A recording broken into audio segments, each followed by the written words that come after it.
def tey aussi macha allah sàmm sant yàlla alhamdulilah yaa ngi si jàmm macha allah yàlla yàlla nag mais Sam ñu ngi lay laaj sa relation ak famille Aziz Ndiaye. waaw man nag waxuma sax famille Abdou Aziz waaye Baye Alé ci boppam moo nekkoon sama soppe nekkoon sama wóolare bokkoon ci yi ma doon wax ni ma yow ci sama biir njaboot nga bokk ni ma yow ci sama héritage nga bokk loolu moo waral ñu bàyyi suñuy teeb ñëw nag fekk ma ñëw nag bay génn dajeeg sama xaritu bopp maa ngi lay ñaanal ci barke lu neex Muhammadu Rasulullah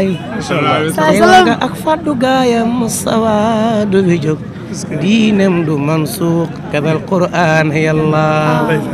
Muhammadu Rasulullah mu njëkk a def lépp moo tax yàlla bind lu ne lawlaa ma xalaqal ashyaa yàlla